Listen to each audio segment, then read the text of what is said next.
डूंगरपुरी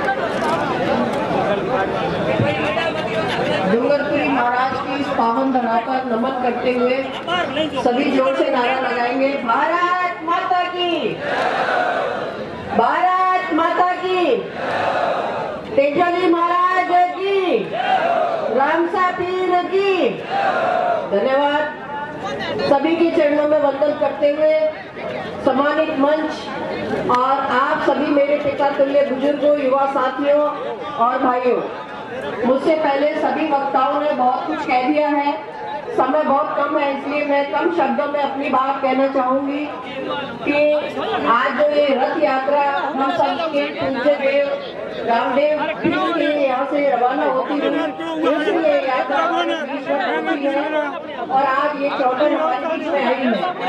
ये परिवर्तन संकल्प यात्रा इस बात को लेकर है कि 4 साल 8 महीने सरकार को हो गए हैं और इस सरकार ने पूरे राजस्थान के अंदर जिस तरह से अपना शासन किया है, इससे पूरी जनता बुरी तरह से त्रस्त है।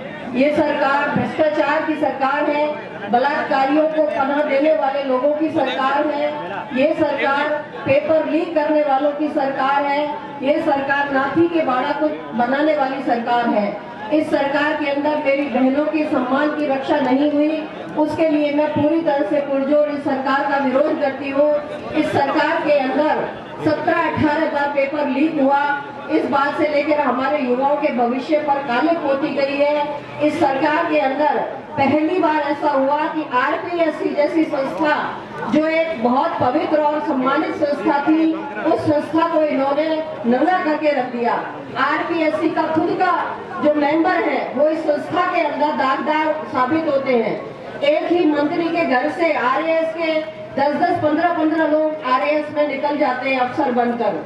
एक ही गांव के 200-200 लोग एक ही परीक्षा में एक साथ पास हो जाते हैं। ऐसा आपने शायद कभी पहले नहीं देखा होगा।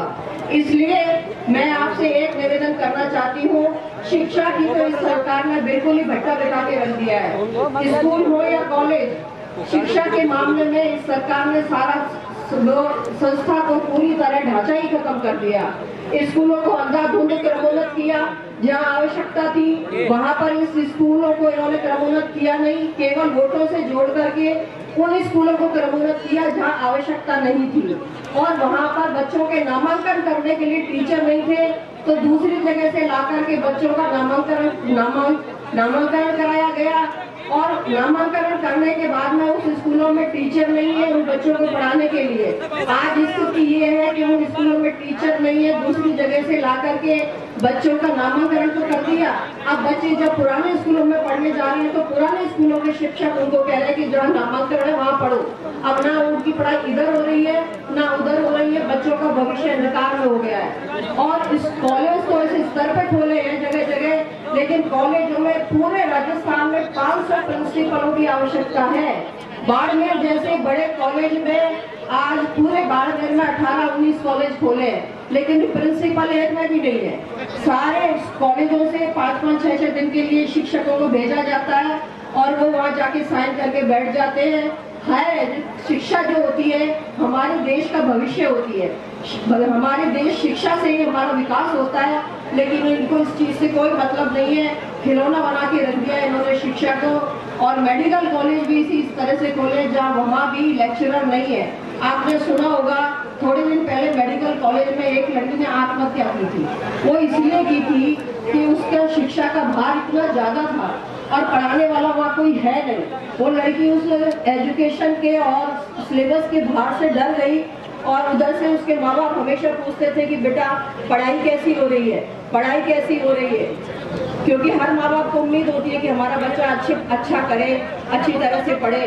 वो लड़की उस सिलेबस से डर के उसने सुसाइड कर दिया।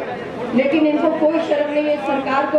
मैं आपको कहना चाहती हूँ, किसान भाई यहाँ बैठे हैं, उनको भी मैं कहना चाहती हूँ कि 2008 के बाद से हमारा कृषि का जो भी हमें अनुदान मिलता था, केंद्र सरकार उनको लगातार दे रही है, लेकिन राज्य स्तर पर भी ये उस अनुदान को पूरी तरह से किसानों तक नहीं पहुँचा रहे हैं। एक आदान अनुदान योजना होती है जो वसुंधरा राजे के टाइम पर किसानों को दी गई थी, जिससे कि किसान खाद और बीज खरीदता है। क्या आपको सभी को मिलती है क्या हर साल ये, जिसमें 13,600 रुपए मिलने चाहिए हर किसान को? मिली है आप लोगों को? हाथ उठाओ। मिली है किसी को? नहीं मिली। ये गहलोत सरकार ने इस आदान अनुदान योजना के पैसे दूसरे मद में खर्च करने शुरू कर दिए और यहाँ ग्राम सेवकों को कह दिया कि आप बता दो कि इसकी आवश्यकता ये गांव में सुकाल है।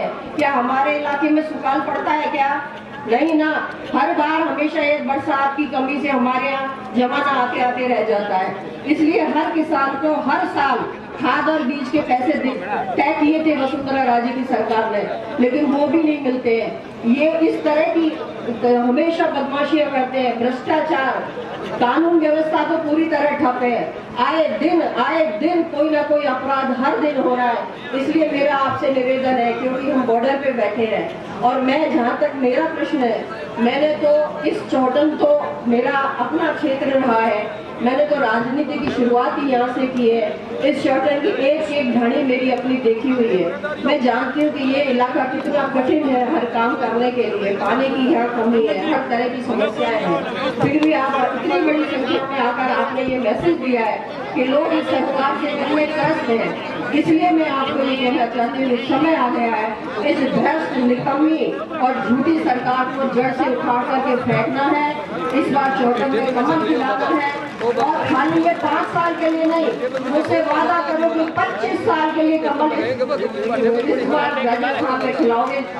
आप मेरी बात का समर्थन करते हो तो दोनों हाथ ऊपर करो। 25 साल के लिए राजस्थान में बीजेपी की सरकार इस बार लेके आनी है अपने को। जय हिंद, जय भारत।